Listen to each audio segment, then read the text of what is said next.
जीव स्वयं नित्य निरंतर कर्मों के जाल को रच रहा है और अपने आप को बांध रहा है। आपको मुक्त होना है, बंधना नहीं है। जीव का जन्म कर्मों के अनुबंध से होता है, कर्मों के बंधन से होता है, और उसको अपना ऋण चुकाना होता है। कर्मानुबंध ये बहुत सूक्ष्म विषय है। जैसे आप जिस परिवार में जन्म लिए हैं तो उस परिवार के लोगों से आपका ऋण है, इसलिए उसी परिवार में आप आए हैं।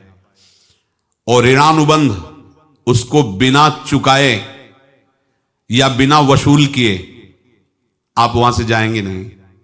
आपको लेना है तो वसूल करना है और देना है तो चुकाना है। ये पूर्व के जन्मों से निश्चित किया गया है। जैसे किसी के यहां पुत्र हुआ, जन्म से ही पैसा खर्चा शुरू हुआ, जो बड़ा हुआ तो उद्दंडता के द्वारा मार पूरे परिवार को क्लेश पर क्लेश देता चला जा रहा है। ये तुम्हारे कर्म का फल है। या ऐसे शक्तिहीन बुद्धिहीन ऐसे पागल पूरे जीवन सेवा करो, तुमसे अपना हिसाब चुकाने के लिए वो आया है। अब परिवार के जो सदस्य जुड़े आके, मतलब पत्नी आते ही पूरी हृदय में आनंद, परिवार में आनंद, और जीवन भर वो आनंद ही सुख देने के लिए उसका जन्म हुआ। वो अपना ऋणानुबंध मुक्त, और आते ही भयंकर क्लेश खड़ा कर दिया, बीच में दीवाल और झगड़ा वैसा, फिर अतरे दिन मारपीट शुरू, कलह अशांति, पूरा जीवन नरक हिसाब करने आए। यहां ऋण चुकाए बिना कोई जा नहीं सकता, ऋण चुकाना पड़ेगा। किसी का ऋण वसूल करना है तो किसी को ऋण चुकाना है, दोनों काम करने होते हैं। अनेक जन्मों में अनेक लोगों के साथ हमने जो बर्ताव किए हैं, अच्छे या बुरे, वो होंगे। अब किसी आदमी को हम जानते नहीं, अचानक मिला, अचानक टक्कर लगा और मार पीट गाली गुप्ता सब कर दिया, चुपचाप सह लो। क्यों? ये आपका हिसाब है, पूर्व का हिसाब। हमारा उससे कोई द्वेष नहीं, कोई संकल्प नहीं। अचानक घटना घटी और हमसे द्वेष करने लगा, हमें पीटने लगा, हमें गालियां दे, ये हिसाब है, चुपचाप सह जाओ। अपने घर का भाई ही भारी दुश्मन बन गया और क्लेश दे, हिसाब है। एक प्रभुदत्त ब्रह्मचारी जी की वाणी में पढ़ा था, एक महात्मा जी भ्रमण करते थे तो उस समय असरफियां चलती थी, मोहरे असरफियां, तो उनको भेंट में देते लोग। तो या तो ठाकुर सेवा में लगे तत्काल, या संत सेवा में तत्काल लगे, उसका संग्रह करके डोलना ये ठीक नहीं है। बैरागी के लिए सिद्धांत में ये ठीक नहीं है। तो जब 2, 4, 6, 8 ऐसे मोहरे हुई तो उन्होंने विचार किया कि और भ्रमण करके जब काफी मोहरे हो जाएंगी तो प्रयागराज में जब कुंभ पड़ता है, एक बार पूरे सब अखाड़े के संतों को, अलग अलग संप्रदाय सब संतों को बुलाएंगे और सबको पुआएंगे। अब साधु है तो यही विचार करेगा, और क्या विचार करेगा। तो उन्होंने ऐसे डंडा बनवाया, बेंत, जो ऊपर से चूड़ीदार और भीतर पोला, और मोहरे उसमें डालते गए। और भ्रमण, जहां जहां श्रद्धालु भगत सबके यहां जाना और इच्छा रखना कि एक मोहर तो दे दे दक्षिणा में। कामना कोई भी हो वो बांधती ही है, ध्यान रखना। इसीलिए प्रभु जो चाहे वो करे, अपनी चाह नहीं रखनी चाहिए, अपनी चाह प्रभु की चाह में मिला देनी चाहिए। धीरे धीरे वो छड़ी भर गई। भ्रमण करने वाले महात्मा चूड़ी लगाई, इंतजार करते रहे। जब प्रयाग का कुंभ पड़ा तो चले। तो रास्ते में एक गांव में पूछा जाता है, जैसे कहीं रुको कि कोई श्रद्धालु ऐसा है जो संत सेवी है। तो कुछ लोगों ने बताया, हाँ एक परिवार है, बहुत संत सेवी है और आपको मिलाते हैं उनसे। हाँ ये महाराज, घर में रुका, खूब अच्छा हलवा पूड़ी पवाया, और जो घर के मालिक थे चरण दबाए। चरण दबाते दबाते उनकी दृष्टि पड़ी उस डंडे पे, इतना मोटा और ऊपर से कुछ चूड़ी सी भी नजर आ रही, इस डंडे में तो कोई रहस्य है ही है। अब महात्मा जी को खवा पिला के सुला दिया। महात्मा जी जब सो गए तो पत्नी से धीरे से कहा, वो डंडा लाओ बाबा जी का डंडा। वो चूड़ीदार जो ही खोला पलटाया तो सैकड़ों मोहरे। ऐसे संत रोज पधारे भगवान, तुम आनंद हो जाए फिर क्या। पत्नी से कहा, नाप के कंकड़ लाओ। वो तो महात्मा जी तो खाए खीर पूड़ी, आराम से सो रहे। रात में पूरी प्लानिंग करके उसमें कंकड़ भर के चूड़ी लगाकर सिराने रख दिया, सारी मोहरें हटा ली। महात्मा जी आराम से छड़ी उठाए तो वजन पक्का। वैसे बड़े लोग चतुर होते हैं, पर ये नहीं जानते कि कर्म कितना भयानक होता है। और उनकी कोई संतान नहीं थी, पर धन में इतना प्रेम उनको था। बहुत सावधान। साधु महात्माओं के पास जो अर्थ है, गृहस्थी अगर आता वहीं से है, पर अगर उसको जोर जबरदस्ती या किसी छल कपट से, तो वो उसका विनाश ही करता है। आज तक का प्रमाण है। अब उनको ये भाव पता नहीं होगा, या पता होगा तो लोभ के कारण वो उसको मान नहीं पाए होंगे। महात्मा जी गए प्रयाग में, किसी अखाड़े पर रुके और वहां प्रार्थना की कि कल जो है संपूर्ण अखाड़ों का निमंत्रण किया जाए और सब संतों को भोग पवाया जाए और उनको दक्षिणा भी दी जाए। महंत ने सोचा कि बहुत बड़ा है तो उत्सव है, क्योंकि प्रयाग में कितने हजारों संत महात्मा सब। तो उनका महाराज बोरों इसमें चीनी और टीनों घी लगेगा, सब व्यवस्था। बोले आप मंगाइए, एक एक हिसाब हम करेंगे, हमारे पास सब व्यवस्था है।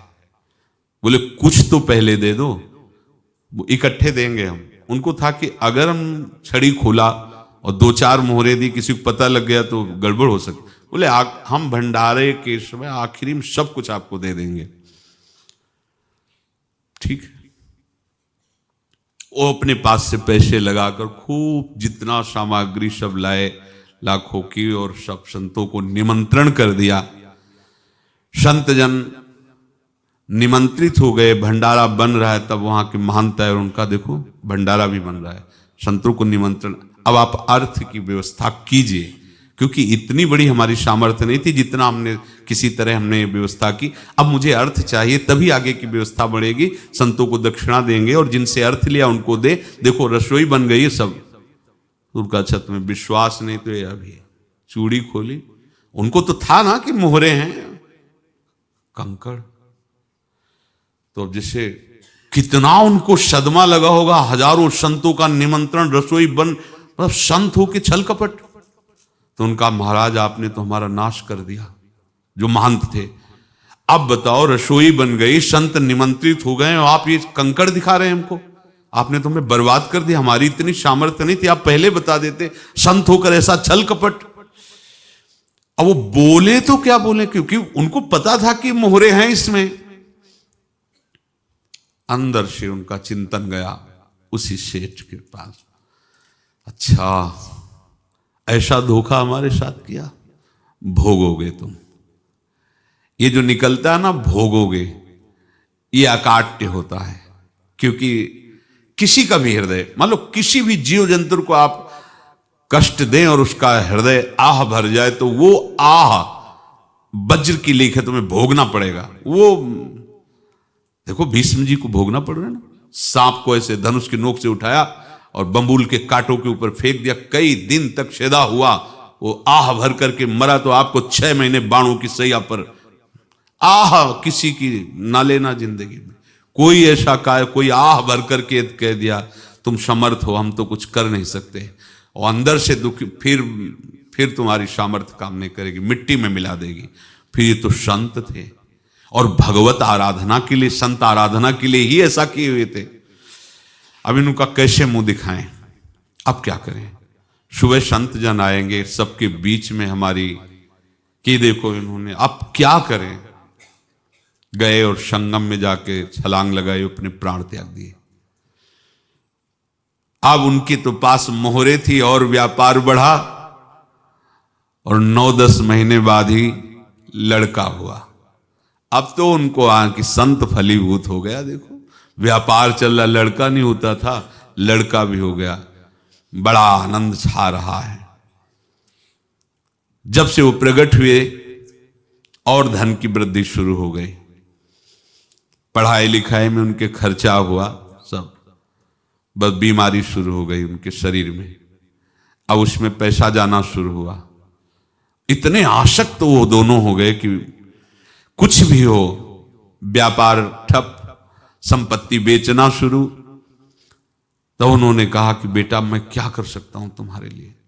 बोले हमारी अंतिम इच्छा है प्रयाग चलो, और जितने प्रयाग में संत महात्मा सबको एक बार भंडारा करवाओ, हमारी इच्छा अंतिम है, क्योंकि अंतिम यही इच्छा थी। तो बोले अब ज्यादा संपत्ति तो नहीं रह गई, तो बोले घर बेच दो, मेरे लिए ही तो है, बेच दो।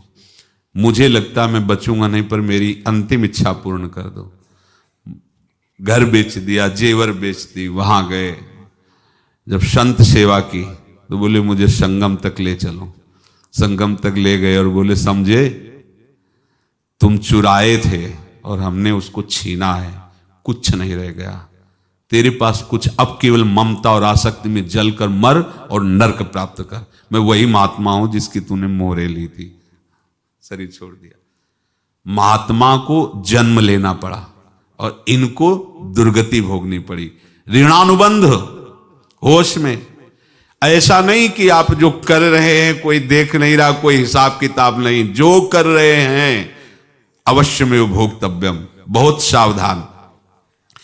अनेक जन्मों में अनेक लोगों से जो कुछ लिया दिया है, इस लेने देने को मिटा देने के बाद ही तुम मुक्त हो गए।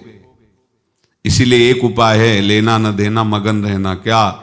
मालिक को समर्पित हो जाओ, मालिक को अपना माना हुआ समर्पित कर दो, खत्म।